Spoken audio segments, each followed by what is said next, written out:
यहाँ पर हम लोग मेथड ऑफ सब्स्टिट्यूशन का इस्तेमाल करके इंटीग्रेशन परफॉर्म करेंगे। तो जैसा कि हम लोग जानते हैं कि हम लोग मेथड ऑफ सब्स्टिट्यूशन तब ट्राई करते हैं जब फंक्शन और उसका डेरिवेटिव इंटीग्रैंड में प्रेजेंट होता है। अब डेरिवेटिव चाहे कंप्लीट डेरिवेटिव हो या इनकम्प्लीट डेरिवेटिव हो, दोनों ही परिस्थिति में हम लोग मेथड ऑफ सब्स्टिट्यूशन ट्राई करते हैं इंटीग्रेशन परफॉर्म करने के लिए। ओके, अब यहाँ पर एक चीज समझ लीजिए कि देखिए एक केस ऐसा देखने को हम लोगों को मिलता है कि फंक्शन और उसका डेरिवेटिव डायरेक्ट हमको दिख जाएगा इंटीग्रैंड में। जैसे अगर ऐसा लिखा हुआ है integration cos x by sine x d x, तो देखिए तो जैसा कि हम लोग को पता है ना कि साइन एक्स का डेरिवेटिव क्या होता है कॉस एक्स, और ये अवेलेबल है। ये हमको डायरेक्ट इसीलिए दिख गया क्योंकि हमको साइन एक्स का डेरिवेटिव याद है, तभी ना हम लोगों को दिख गया कि इंटीग्रैंड में फंक्शन भी अवेलेबल है और उसका डेरिवेटिव भी अवेलेबल है। तो अगर हम इसको फंक्शन मानेंगे, इसको अगर एफ एक्स मानेंगे, तो इसका डेरिवेटिव क्या हो जाएगा कॉस एक्स हो जाएगा।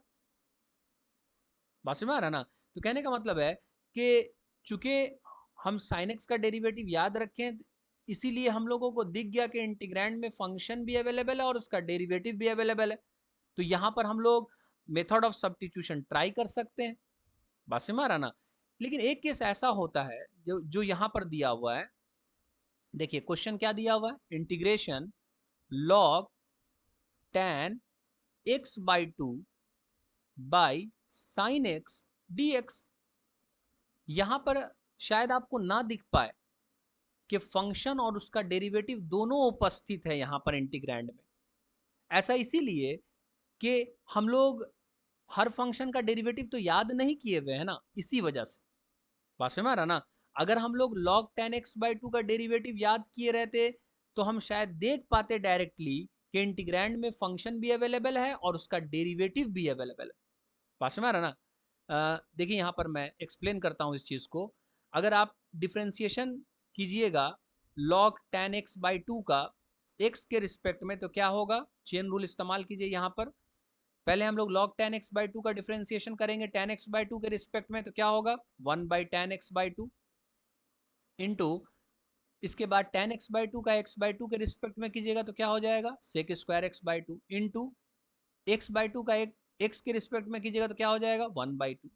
ओके, 1 बाई टू को लिख लेते हैं into sec square x by two का मतलब 1 by cos square x by two into tan x by two क्या होता है sine x by two by cos x by two, 1 by कीजिएगा तो क्या हो जाएगा कॉस एक्स बाई टू अब by sine x by two.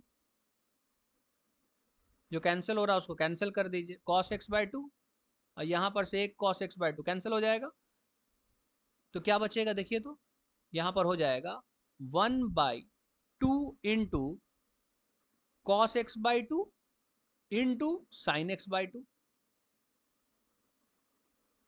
अब बताइए तो जरा सा, ये वाला फॉर्मूला क्या होता है, two sine theta into cos theta किसके बराबर होता है साइन टू थीटा के बराबर होता है। तो यहाँ पर लिखेंगे तो क्या हो जाएगा 1 by sine two theta, theta क्या दिया हुआ एक्स बाई टू, तो टू थीटा निकालिएगा 2 इंटू एक्स बाई टू क्या हो जाए एक्स के बराबर। यानी कि इसका डेरिवेटिव क्या निकल गया log tan x by two का 1 बाई साइन एक्स। देखिए यहाँ पर है ना 1 बाई साइन एक्स, अगर हम इसको ऐसा लिख लें, इंटीग्रैंड को अगर हम ऐसा लिख लें log tan x by two into 1 by sine x d x, तो देखिए तो ये हो गया फंक्शन और 1 बाई साइन एक्स क्या हो गया इसका डेरिवेटिव हो गया। देखिए मैं यहाँ पर लिख देता हूँ, इसको अगर हम मान लेंगे फंक्शन एफ एक्स, तो ये क्या हो जाएगा, ये हो जाएगा इसका डेरिवेटिव यानी एफ डैश एक्स हो जाएगा। बात समझ में आ रहा ना? तो कहने का मतलब ये हुआ कि इस केस में हो सकता है कि आपको डायरेक्ट ना दिख पाए क्योंकि आपको log tan x by two का डेरिवेटिव याद नहीं है। इसीलिए इस तरह के केस में आप फंक्शन का डेरिवेटिव निकाल करके चेक करें कि क्या उसका डेरिवेटिव अवेलेबल है कि नहीं इंटीग्रैंड में।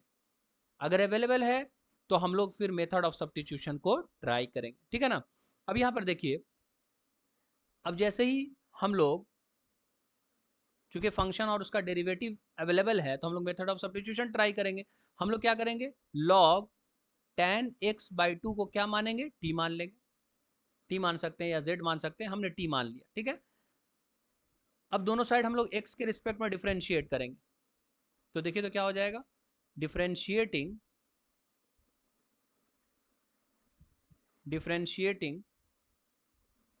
Both sides with respect to x, क्या होगा देखिए तो हो जाएगा log tan x by two का x के रिस्पेक्ट में डिफरेंशिएशन अभी निकाले हैं, क्या है 1 बाई साइन एक्स, तो ये हो जाएगा 1 by sine x is equal to t का डिफरेंशिएशन x के रिस्पेक्ट में करिएगा तो क्या हो जाएगा dt बाई डी एक्स। तो यहां से निकालिएगा तो क्या हो जाएगा 1 by sine x into d x किसके बराबर होता है, dt के बराबर। ये क्या है एक्चुअली में, ये क्या है 1 बाई साइन एक्स क्या है, एफ डैश एक्स है ना, एफ डैश एक्स है। कहने का मतलब ये हुआ कि जैसा कि हम लोग मेथड ऑफ सब्स्टिट्यूशन का शॉर्टकट जानते हैं, ये हम डायरेक्टली जानते हैं कि आप जैसे ही फंक्शन को t मानिएगा, इसका कंप्लीट डेरिवेटिव यानी 1 by sine x into d x ये मिल करके क्या बनाएगा, dt बनाएगा। ये हम लोग डायरेक्ट जानते हैं और डायरेक्ट ये पता भी होना चाहिए, तब आप डायरेक्टली यूज कर पाइएगा मेथड ऑफ सब्स्टिट्यूशन को और जल्दी क्वेश्चन को सॉल्व कर पाइएगा। बात समझ में आ रहा ना। ये जो मैंने इतना लिखा है कि log tan x by two को t माना, फिर उसके बाद डिफ्रेंशिएटिंग करके फिर इस तरह से किया 1 by sine x into d x बराबर डी टी, ये चीज़ हम डायरेक्ट लिख सकते थे कि जैसे ही मैंने log tan x by two को t माना तो इसका डेरिवेटिव यानी 1 by sine x into d x इसके जगह पर क्या लिख लेंगे डी टी। तो आप डायरेक्ट सोच पाइएगा कि फॉर्मेट क्या आने वाला है टी डी टी, जिसका इंटीग्रेशन क्या होगा t square by two plus some constant c, t की जगह पर क्या रख देंगे log tan x by two, यानी क्या हो जाएगा log tan x by two का square by two plus some constant c. बात समझ में आ रहा ना। तो कहने का मतलब है अगर शॉर्टकट पता रहेगा ना तो आप फॉर्मेट डायरेक्टली नोटिस कर सकते हैं और फॉर्मेट को देख के आइडिया लगा सकते हैं कि उसका इंटीग्रेशन कर सकते हैं कि नहीं कर सकते। अगर कर सकते हैं तो क्या होगा इंटीग्रेशन, ये आप डायरेक्ट सोच सकते हैं। तो बहुत सारे स्टेप्स को आप स्किप कर सकते हैं अगर शॉर्टकट आपको पता रहेगा। इसीलिए आप ये शॉर्टकट को कम से कम दिमाग में रखिए कि अगर आप फंक्शन को t मानिएगा तो उसका कंप्लीट डेरिवेटिव इनटू dx क्या बनाएगा, dt बनाएगा।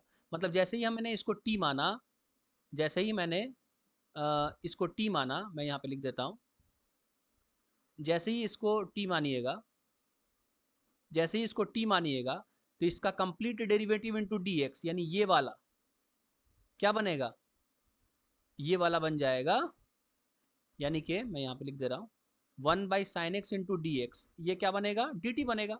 तो आप डायरेक्ट सोच सकते हैं कि क्या आने वाला है इंटीग्रेशन टी डी टी। बस में आ रहा ना।